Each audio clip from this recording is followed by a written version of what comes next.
Hey guys, welcome back to another great episode of Sell Those Flipping Cars. I'm Zachary, and in today's episode, we're going to go through the dangers of being a mobile mechanic. Stay tuned, guys.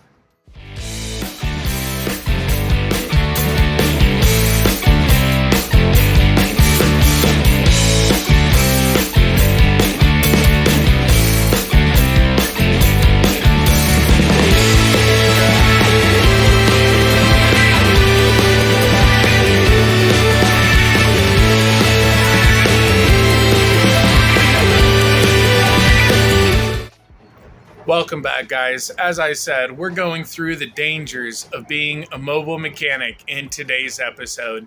Now, everyone that is a mechanic or a road mechanic right now definitely has their own stories to tell and their own dangers that they look out for. So definitely, if you guys, my fellow wrenching brethren, if you have stories or a warning that you want to put out there to people that are looking to be a mobile mechanic as well and work on their own, customers, vehicles and equipment, and you have a tip for them, hey, leave it in the comment section down below, guys.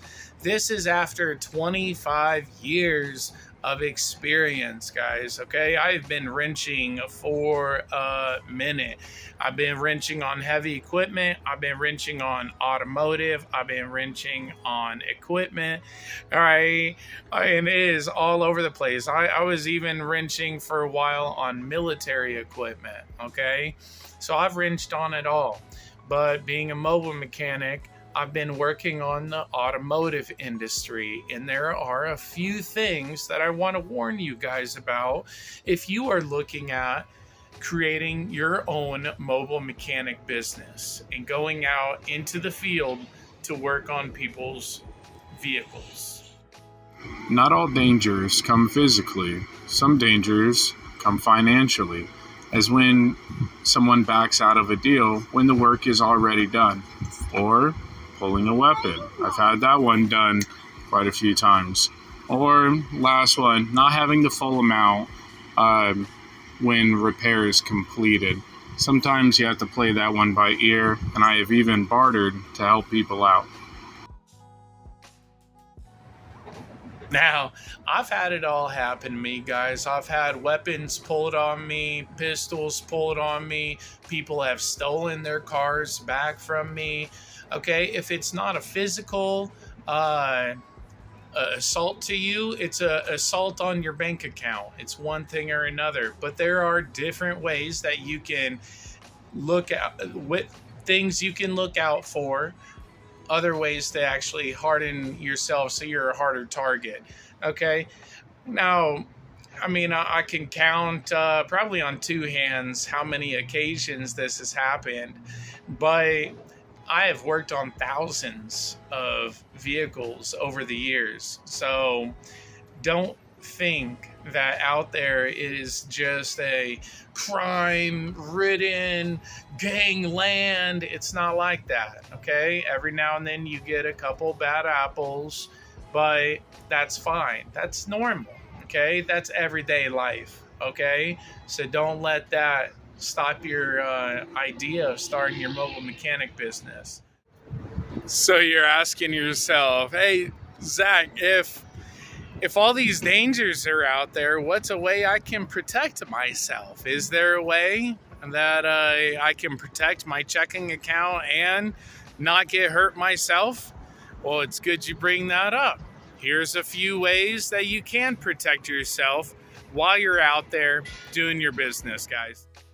Some great ways to protect you in the future is have a written agreement of the repair being made and the total amount due. You can also collect half of the amount up front. I've done that one before. Very easy to do that. Pick a safe place to work, and remember, safety is the priority. It's always great to be making some extra money, but it doesn't mean anything if we're being unsafe.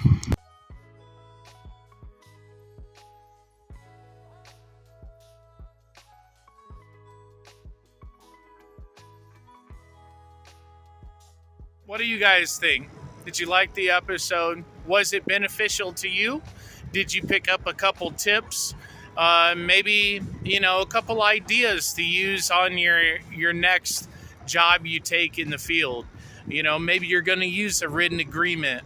Maybe you're going to do half up front on that big job so you don't get stiffed in the end. Whatever it may be, protect yourself, guys, and make sure that you're getting paid on your jobs, because you have a life that you have to pay for as well. Just like me, I have a family. I have a wife and children. I have to pay for their food and expenses.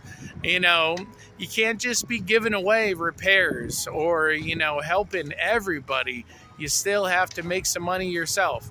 Now I'm not saying do no 500% markup, right? But we all have our lifestyles, that we have to pay for, and food, and you understand bills. You're trying to save money now with DIY Auto. So, hey, thanks for watching, guys. If you like today's video, smash the like button, smash the subscribe button, and stay tuned for more DIY Auto right here on the channel. I do have a couple of you're actually really going to like. A product review I'm going to squeeze in next week. That's not going to be the full episode, but do enjoy it. It is an awesome electric scissor jack to keep in your vehicle. But next week's episode is going to be an absolutely amazing one. We're going to get a nice repair in there for you, and hoping it shows up this week. It's I'm not going to ruin it, but it's an EcoBoost. It's an EcoBoost. So we're going to see if it shows up. If so, it's going to be an awesome diagnosis, because this guy is saying he's getting a knock on the engine. So, hey, knock, knock, knock. Let's see who it is, baby. All right, guys, stay tuned, and I'll see you in next week's episode. Enjoy all the daily content on the shorts as well. I hope you guys enjoy it. I know I do. So, all right, smash the subscribe button, and I'll see you next time, guys. Keep on wrenching. Take care.